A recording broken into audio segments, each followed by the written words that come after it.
Hello बच्चों, कैसे हो? फाइन? ले रहे हो मज़ा एकदम वर्कशॉप का? तड़का ने आपकी लाइफ के अंदर नीट और जेई की प्रिपरेशन में बड़ा शानदार एक तड़का लगा दिया है, यानी एंड मोमेंट पर आपकी प्रिपरेशन को बढ़ा दिया है। तो आइए बच्चों, आज का जो टॉपिक है वर्कशॉप का वो है बॉटनी की तैयारी कैसे करें। How to prepare botany. Biology देखिए नीट के स्टूडेंट के लिए बहुत वैल्यू करती है। 90 क्वेश्चन आते हैं और इसमें आप जानते हो 45 क्वेश्चन बॉटनी और 45 क्वेश्चन जूलॉजी, यानी फिजिक्स केमिस्ट्री से भी शानदार इसका वेटेज है। तो इसलिए पूरा उसका बेनिफिट लीजिएगा। और आज के टाइम में आप जानते हो चाहे बॉटनी हो चाहे जूलॉजी हो, इसके अंदर सारा जो खेल है वो आप जानते हो किसका है? एनसीईआरटी का। तो इसलिए पहली बात तो एक्स्ट्रा बुक यदि आप पढ़ रहे हैं तो उनको एक बार के लिए थोड़ा सा इग्नोर करना पड़ेगा आपको। अब एंड मोमेंट पर मेनली एनसीईआरटी चलनी चाहिए। 90 में से आपके क्या होगा, 85 क्वेश्चन डायरेक्ट एनसीईआरटी से आएंगे। तो 5 क्वेश्चन के लिए क्यों अटैक करें? उन 5 में भी आपके क्या होगा, तकरीबन देखा जाए 2 से 3 क्वेश्चन तो इनडायरेक्ट नॉलेज के होंगे और वो इजीली आप लोग कर पाओगे। फिर भी टाइम बचे तो जरूर आपके अपने बनाए हुए टीचर के एक्स्ट्रा नोट्स, कोई स्टडी मटेरियल मंगाया तो कोई स्टडी मटेरियल, उनको देख लो, लेकिन पहले एनसीईआरटी, फिर टाइम बचे तो अदर चीज़ों को करना, अदरवाइज नहीं करना है। एनसीईआरटी मोर देन सफिशिएंट है। हम पिछले 5 साल से इस सिस्टम को यदि देखें तो केवल और केवल 2015 वो एक ऐसा ईयर था जब बायोलॉजी के 90 में से देखा जाए तो 78 क्वेश्चन एनसीईआरटी से थे, यानी थोड़ा कम थे। 12 क्वेश्चन आउट ऑफ आ गए थे, लेकिन वो भी 6 क्वेश्चन उसमें भी हो रहे थे। तो इसलिए हमें अदर चीज़ों के लिए टेंशन नहीं करनी, ये चीज़ ध्यान में रखें। दूसरी बात, अब थोड़ा बाइफर्केशन करते हैं बॉटनी के हिसाब से। पहला चैप्टर लिविंग वर्ल्ड, किस्मत अच्छी रहेगी तो एक क्वेश्चन आएगा, अदरवाइज वो एक भी क्वेश्चन नहीं आएगा। बायोलॉजिकल क्लासिफिकेशन ध्यान रखना, किस्मत अच्छी होने पर 3 से 4 क्वेश्चन आ सकते हैं इसके ऊपर, इसलिए इस चैप्टर पर अच्छा वेटेज दीजिएगा आप लोग। ऐसे ही मॉर्फोलॉजी ऑफ फ्लावरिंग प्लांट्स, कितने क्वेश्चन आएंगे? 3 to 4। फ्लोरल फॉर्मूला यदि याद है तो इजीली सारा काम हो सकता है, यानी पूरा चैप्टर केवल और केवल देखा जाए 4 लाइन में भी हो सकता है। और सबसे मेन बात, इस चैप्टर में दिए गए एक भी एग्जाम्पल को भूलना नहीं, फ्लो चार्ट बनाना और सारे एग्जाम्पल को 1 या 2 पेज पर लिख लेना। और सबसे बड़ी बात है कि ये एग्जाम्पल्स आपको हर हालत में 20 जुलाई के बाद रिवाइज करना पड़ेगा, तब तो ये माइंड में रहेगा, अदरवाइज माइंड में ये नहीं रहेगा। फिर और हम बात करें यहीं पर तो आप जानते हो एक और सबसे मेन चैप्टर में से एक है, कौन है बायोलॉजिकल क्लासिफिकेशन के बाद? प्लांट किंगडम, यानी पादप जगत। और इस पर भी कितने क्वेश्चन आते हैं आपके? 3 to 4। फिर है मॉर्फोलॉजी, 3 to 4। प्लांट किंगडम के अंदर भी कई सारे डायग्राम्स दिए हुए हैं, गलती मत करना। लोगों को डायग्राम फिर भी याद होते हैं, लेबल भूल जाते हैं, लेबल मत भूलना, यही बायोलॉजी की खासियत है। मॉर्फोलॉजी में 3 to 4 एग्जाम्पल याद रखना। और एक बात और बता दें कि यहाँ इकोनॉमिक इम्पोर्टेंस दी गई है फैमिलीज की 3 की, वो इकोनॉमिक इम्पोर्टेंस भी आपको याद रखनी है। आर्थिक महत्व, एनाटॉमी, कई सारे आपके डायग्राम्स दिए हुए हैं और बहुत इजी चैप्टर है। इसके अंदर करना है क्या? डाइकोट रूट, मोनोकोट रूट, फिर dicot stem, monocot stem, dicot leaf, monocot leaf, comparison, dicot stem की सेकेंडरी ग्रोथ, मोनोकोट रूट की सेकेंडरी ग्रोथ, टिश्यू की टेबल और एक वेस्कुलर बंडल की टेबल भूलना नहीं। 2 से 3 question. Cell the unit of life कई बार सिंपल लगता है लेकिन फिर भी 3 to 4 क्वेश्चन आ जाते हैं।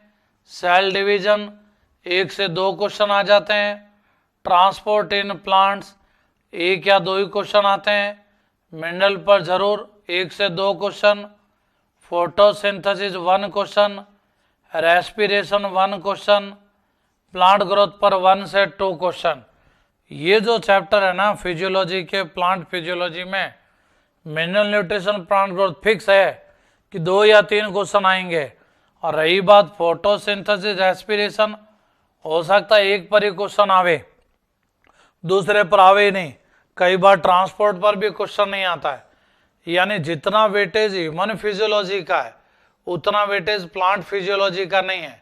तो इसलिए प्लांट फिजियोलॉजी के लिए आपको ज़्यादा परेशान नहीं होना है। रिप्रोडक्शन इन ऑर्गेनिज्म कोई जरूरी नहीं है क्वेश्चन आवे। Sexual reproduction in flowering plant 3 to 4 question आ जाते हैं। Principle of inheritance 2 to 3 question. Strategy एक एनिमल डोमेस्टिकेशन और एक प्लांट डोमेस्टिकेशन यानी plant breeding 1 question. Microbes in human welfare 1 से 2 क्वेश्चन। ऑर्गेनिज्म एंड एनवायरनमेंट 1 से 2 क्वेश्चन। इकोसिस्टम 2 से 3 क्वेश्चन।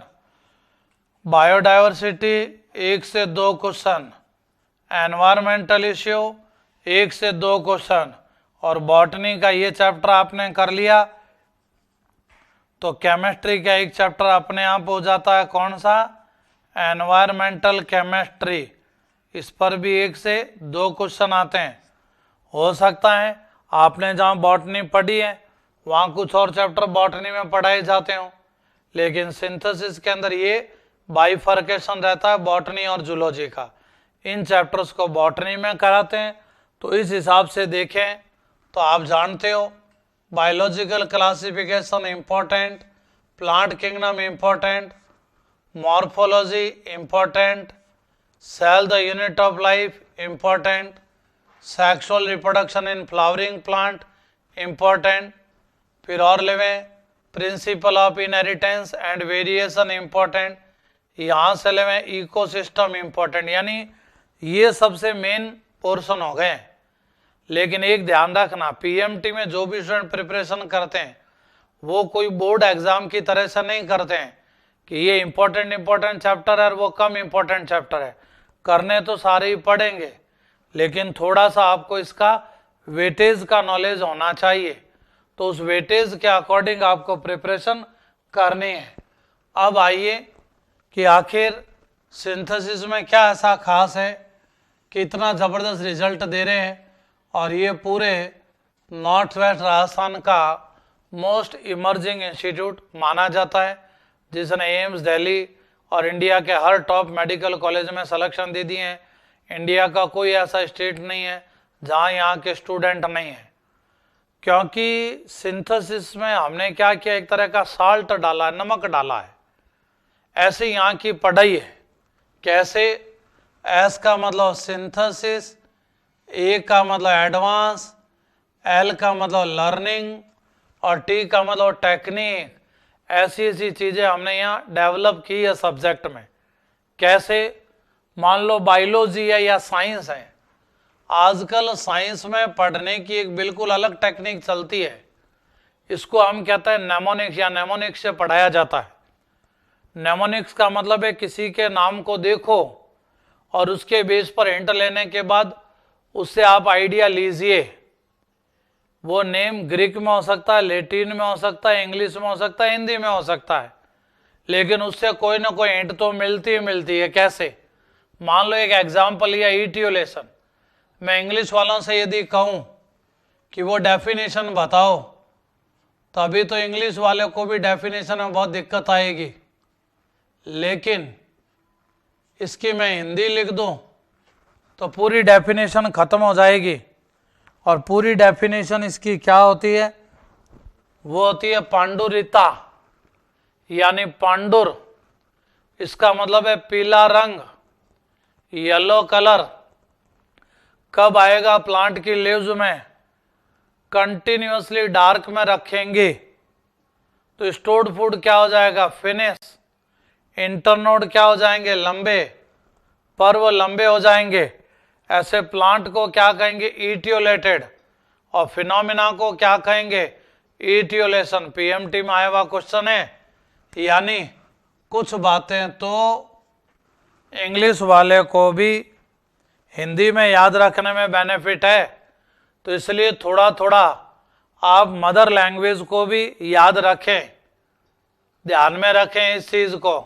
कैसे, ऐसे ही एमएसपी, इसका मतलब minute study point tricks, NCERT diagram, NCERT exemplar, NCERT की एक्सरसाइज, और कुछ जो चीजें हैं वहाँ मदर लैंग्वेज का यूज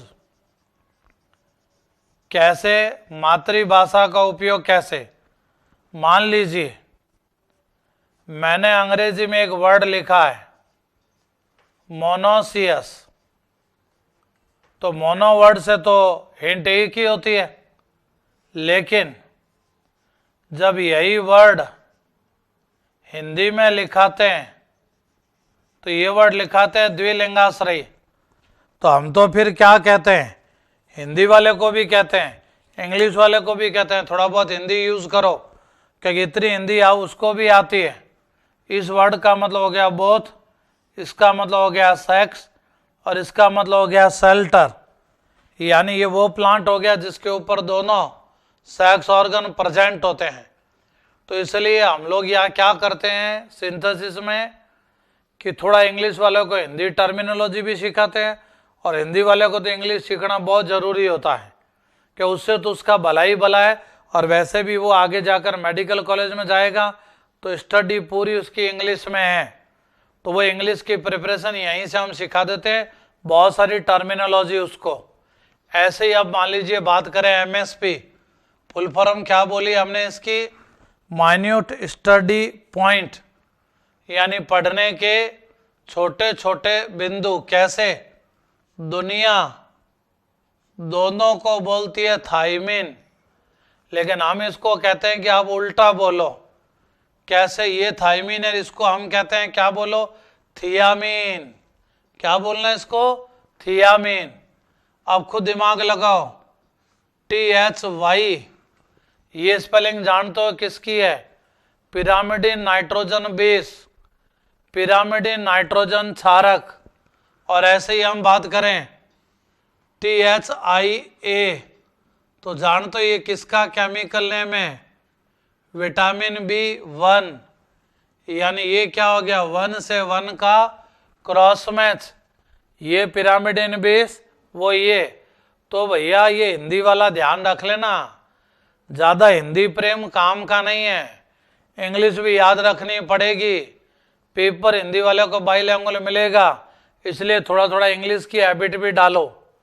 ऐसे ही देखिए वर्ड दोनों ही जगह इलियम, स्पेलिंग में इतना सा डिफरेंस है, एक स्मॉल इंटेस्टाइन और एक होता बोन ऑफ प्यूबिक सिम्फाइसिस, और ये जो ई है ये है स्मॉल इंटेस्टाइन, और जो आई है ये होता बोन ऑफ प्यूबिक सिम्फाइसिस। नहीं याद रहे तो एक तरीका, इंग्लिश अल्फ़ाबेट में ई पहले आई बाद में, और हमारी बॉडी में ये स्मॉल इंटेस्टाइन यहाँ, तो ये ई पहले, बोन ऑफ प्यूबिक सिम्फाइसिस यहाँ, तो ये आई बाद में।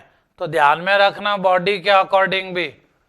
फिर दुनिया दोनों को ही कहती है रेनिन, एक डबल एन है एक है सिंगल एन, तो डबल एन वाला तो कौन हो गया, गैस्ट्रिक जूस का रेनिन, और सिंगल एन जानते हो कौन हो गया, किडनी से निकलने वाला रेनिन, जो आरबीसी के फॉर्मेशन में हेल्प करता है। और ये आप जानते हो मिल्क डाइजेशन में। याद रखने का तरीका, जिसमें डबल एन आया उसको हमने बार बार सुन लिया, तो आपने बार बार जिसको सुना उसकी स्पेलिंग में बार बार आ गया, एन बार बार आ गया।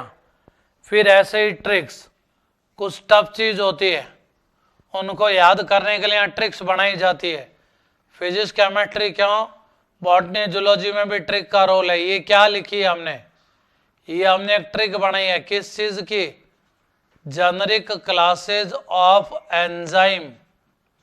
एंजाइम के वंशीय वर्ग कितने होते हैं? General class 6। ट्रिक क्या हो गई? ओटी अलीस। ओटी कौन? मर्लिन ओटी, जमैका की एक धावक, 100 मीटर के अंदर वर्ल्ड चैंपियन। हलीस कौन? केनिया का एक रनर, एथलीट, स्टीपल चेज में दौड़ने वाला। अलग अलग तरह की बाधाएं होती है इसमें। तो ओ से ऑक्सीडोरिडक्टेज, टी से ट्रांसफरेज, एच से हाइड्रोलेसेज, एल से लाइसेज, आई से आइसोमेरेज, एस से सिंथेटेज, इसी का दूसरा नाम लाइगेज।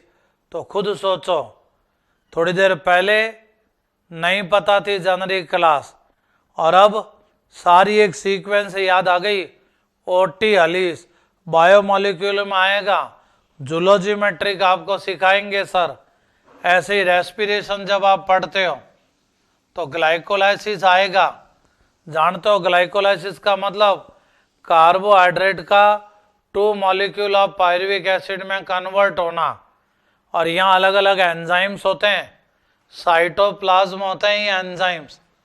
और जानते हो इन एंजाइम्स को, ये रही इन एंजाइम को लर्न करने की ट्रिक। और हम ट्रिक की हेल्प से पूरा ग्लाइकोलाइसिस क्रिएट कर सकते हैं। क्या है ट्रिक? देखिए, हिक एडी के मेक। क्या है ट्रिक? हिक एडी के मेक। हिक कौन था? ग्रीमिक, इंग्लैंड की क्रिकेट टीम का खिलाड़ी। एडी के कौन? अर्जुन दास खत्री। और मिलकर के कोई कंपनी बनाई। तो अब मतलब समझो इसका। एच से हेक्सोकाइनेज। फिर हम बात करें आई, आई से क्या हो गया? आइसोमेरेज। फिर हम लेवें के, काइनेज। ए से एल्डोलेज, फुल स्टॉप का मतलब एंजाइम लेस स्टेप।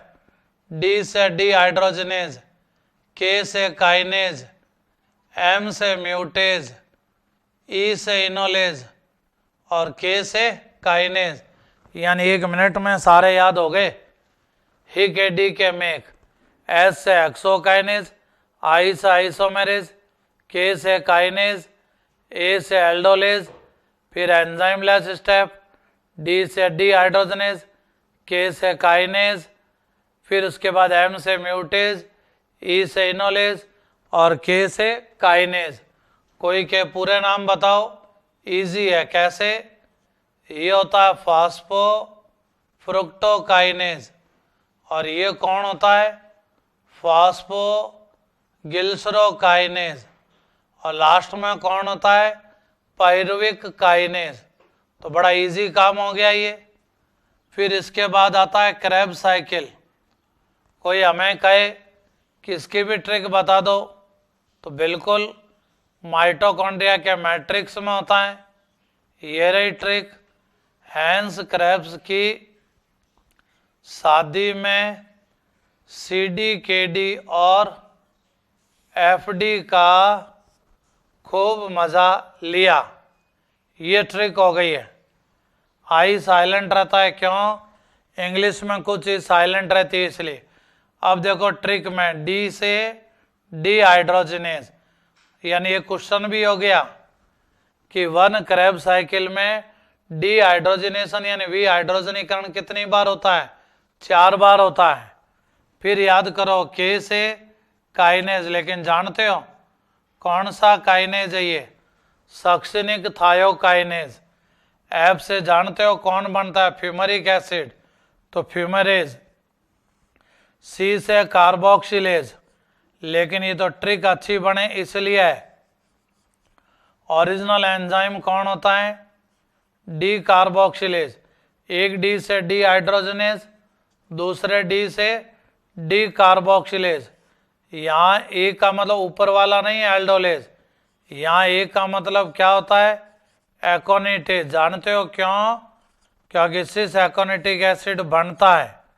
फिर एस से लेंगे तो क्या हो जाएगा? सिंथेटेज। पूरा नाम देवें तो सिट्रेट सिंथेटेज।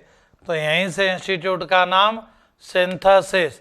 तो अब देखो याद करना कितना इजी। हैंस क्रेब्स की शादी में CD KD FD का खूब मजा लिया। FD यानी फूड, CD यानी गाना बजाना, KD यानी सलाद की टेबल, कद्दू और ककड़ी हो गए। S से सिंथेटिस, दोनों A से एकोनिटिस, D से डी हाइड्रोजनेस, C से डी कार्बोक्सिलेज, D स्क्वायर से डी हाइड्रोजनेस डी कार्बोक्सिलेज, फिर उसके बाद K से काइनेज, D से डी हाइड्रोजनेस, F से फ्यूमरेज और D से डी हाइड्रोजनेस। तो आप खुद सोचो, थोड़ी देर पहले आपको याद नहीं थे, OT अलीश याद हो गया, ही KD के में याद हो गया, हैंस क्रेब्स की शादी में CD KD FD याद हो गया।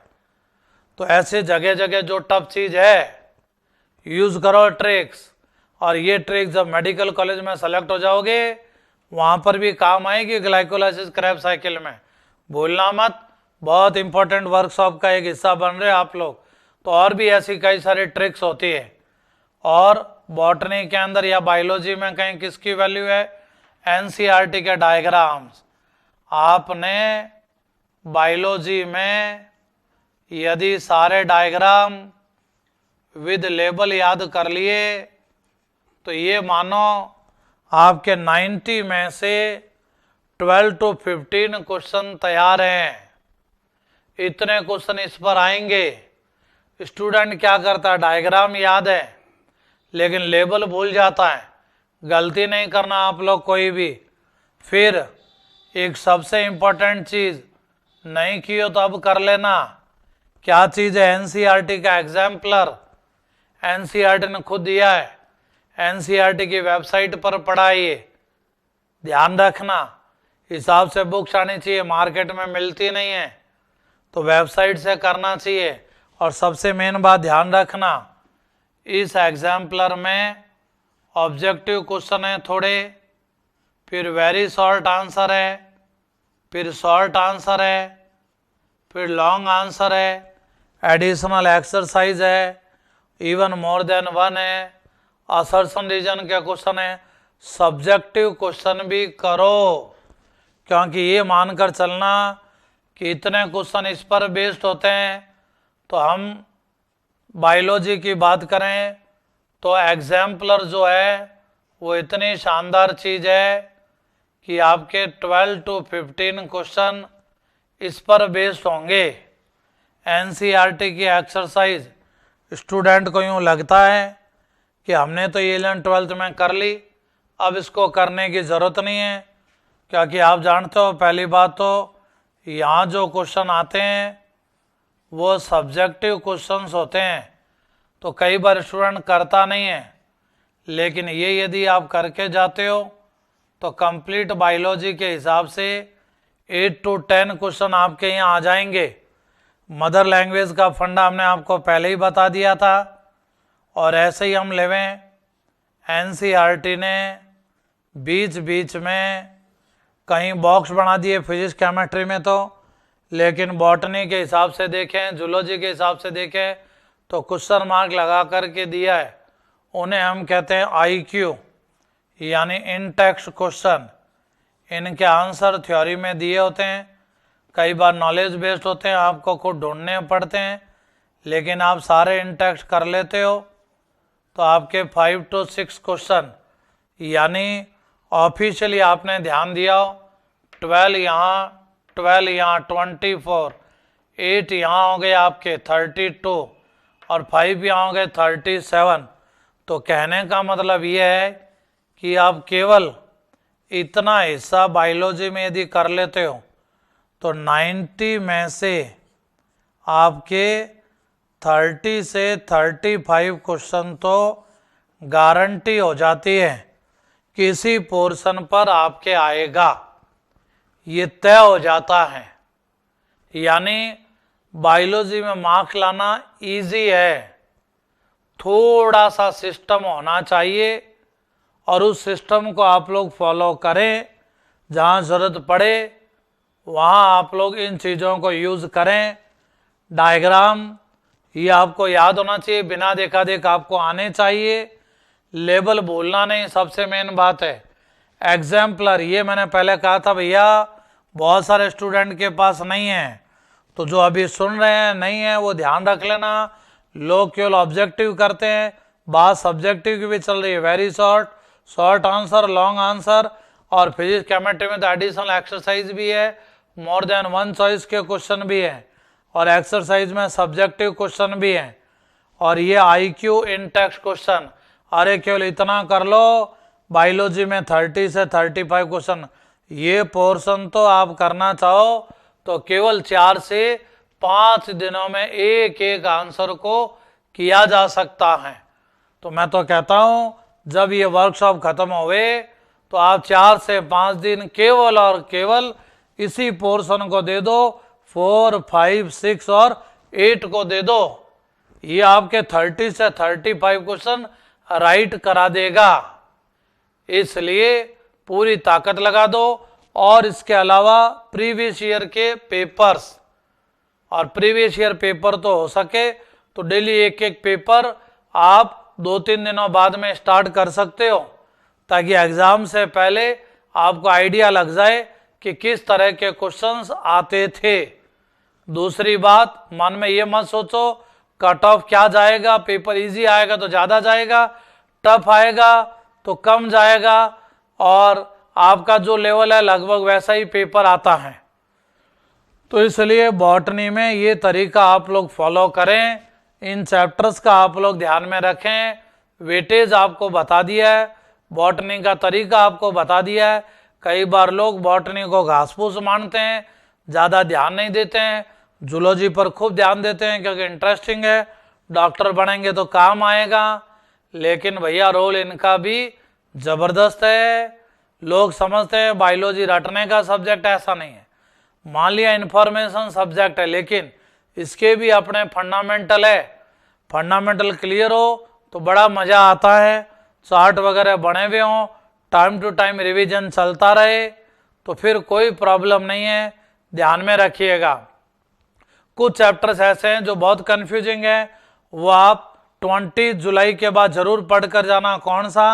एक तो प्लांट किंगडम, और एक मॉर्फोलॉजी इन फ्लावरिंग प्लांट्स, और एक चाहो तो biodiversity, microbes in human welfare. ये 4 चैप्टर मैं आपको सजेस्ट करूंगा कि आप 20 जुलाई के बाद एक बार देख कर जावें, क्योंकि अच्छे क्वेश्चन आएंगे, ओवरलैपिंग नहीं होगी, और आपके 7 to 10 क्वेश्चन इजीली राइट हो जाएंगे। तो कोई सब्जेक्ट का फोबिया मत रखो, अपने टीचर के बताए गए तरीके को फॉलो करो, और कॉन्फिडेंस रख कर के मेहनत करो, मेहनत में कमी मत रखो, और ये नेमोनिक से पढ़ना सीखो, माइन्यूट स्टडी पॉइंट बनाओ, ट्रिक बनाओ, और बाकी जो सिस्टम बताएं उसको करो। करोगे तो आप लोग जरूर डॉक्टर बनोगे। आप सभी को सिंथेसिस परिवार की तरफ से आशीर्वाद। डॉक्टर भवः। अपने परिवार का नाम रोशन करो, अपने समाज का नाम रोशन करो, और खूब अपने पेरेंट्स का और अपना खुद का सपना साकार करो। Thank you.